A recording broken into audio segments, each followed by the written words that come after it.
Hello and welcome to my channel, This Mama's Faith. It is my prayer today that after you watch this video, you leave feeling inspired by God's Word and motivated to serve others. My name is Tabitha Kelly. I am a wife of 10 years, a homeschool mama to 6, a joyful homemaker, a lover of coffee and dresses, but most of all, a daughter of Christ. Today I am taking you along while I do some homemaking and share with you what God has laid on my heart this week. I hope you enjoy this video and consider subscribing. Today I have some homemaking to do, so while I work in my home, I hope this motivates you to get something done in yours. If you're feeling uninspired or unmotivated, why don't you get up and do some of these things with me? The length of this video is perfect for you to wash a sink full of dishes, fold a basket of laundry, or get yourself freshened up for the day. If nothing else, make your bed and listen to what God is telling you through this video.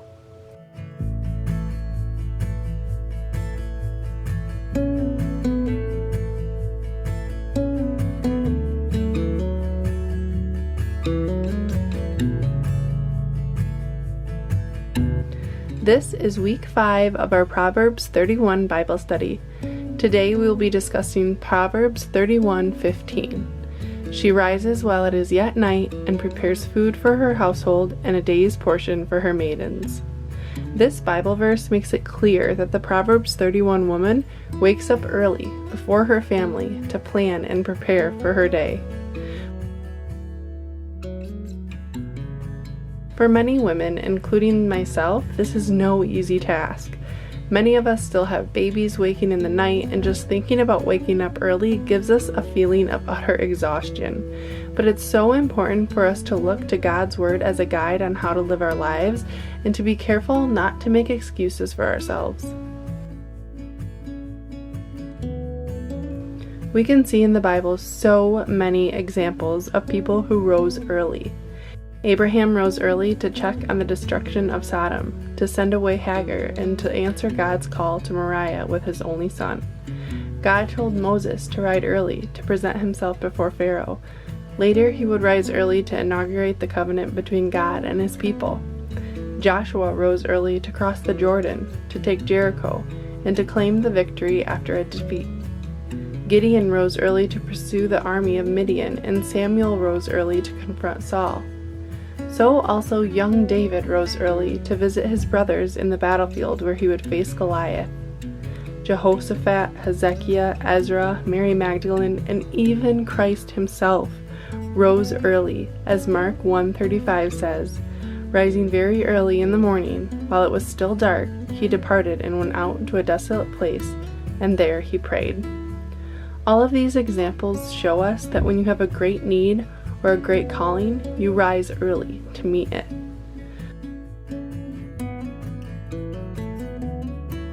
Verse after verse warns us to avoid laziness and idleness. Proverbs 20:13 says, "Love not sleep lest you come to poverty. Open your eyes and you will have plenty of bread." Proverbs 19:15 says, "Slothfulness casts into a deep sleep, and an idle person will suffer hunger." Proverbs 6:9-11, "How long will you lie there, O sluggard? When will you arise from your sleep? A little sleep, a little slumber, a little folding of the hands to rest, and poverty will come upon you like a robber, and want like an armed man."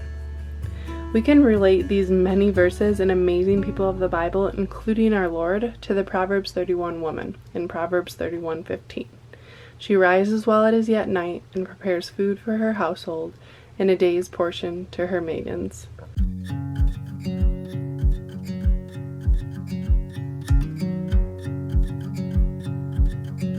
God is showing us that we need to be women who work hard and are diligent in life.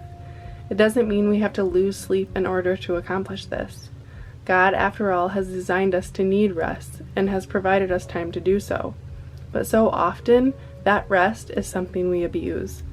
We skip doing the dishes or neglect the laundry pile to instead scroll Instagram or watch Netflix.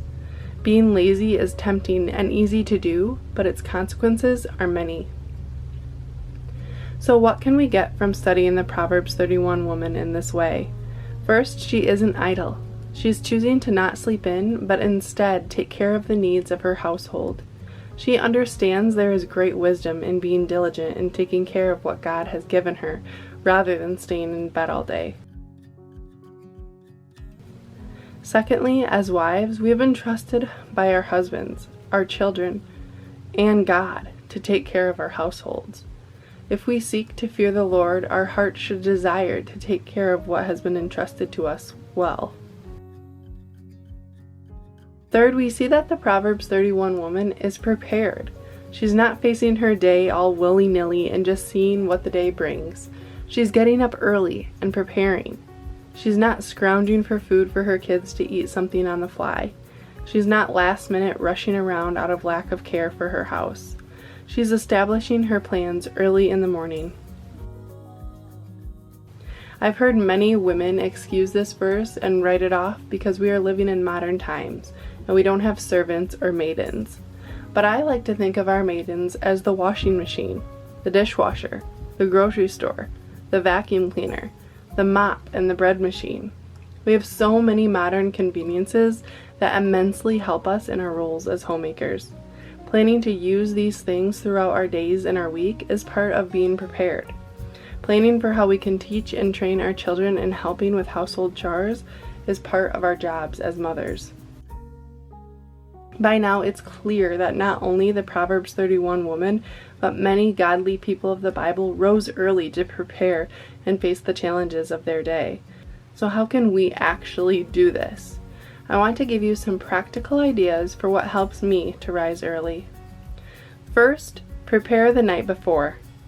Whether you set up the coffee pot, set out your breakfast dishes, put out your Bible and journal, lay out your clothes, or all of the above, a good morning routine starts the night before.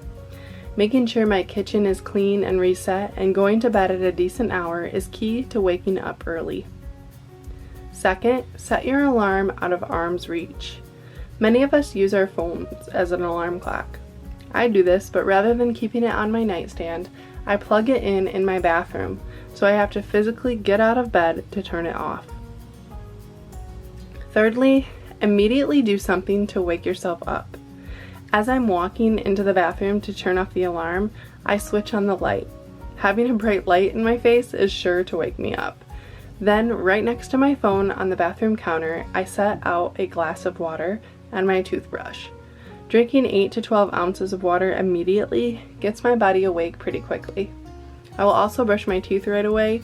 The act of doing this, along with the minty fresh feeling, gets me awake. Splashing water in your face or jumping in the shower can also do the trick. Next, I make my bed. When I leave the bathroom, I immediately make my bed. That way I'm not tempted to crawl back in. It takes 2 minutes and it makes a huge difference on how my room feels, and I already feel like I've accomplished something for that day. Next, I do something that I enjoy. Something that motivates me to get out of bed. I don't plan to immediately wake up and work out since that's not something I particularly enjoy doing. Instead, I plan something that lifts my spirit and that I enjoy. For me, it's getting a cup of coffee and sitting down with my Bible and devotionals. What you do first thing in the morning says a lot about your true priorities. If your priority is to glorify God in your life, then what better way than to have His voice be the first that we hear each day? At this point, I'm up. My spirit has been filled with God's Word, and I'm ready to plan for my day and prepare breakfast for my family with a cheerful heart. There's nothing worse than your little one coming next to your bedside, waking you up with the demands of changing diapers and cooking breakfast when you haven't even opened your eyes yet. Be prepared like the Proverbs 31 woman and be ready to greet your family with a smile.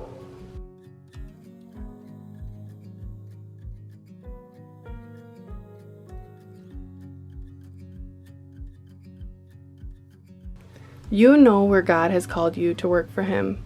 You know how you need to be diligent to take care of what He's given you in your life. It's okay to need rest. It's okay to sleep in every once in a while. It's okay to stop and get takeout for dinner some nights. It's okay to receive help from your husband, your mom, and your friends. It's okay to sit on the couch after a long day. We aren't perfect, but we can be Proverbs 31 women who work hard in obedience to the Lord and obey His example to wake up early to serve Him by serving others.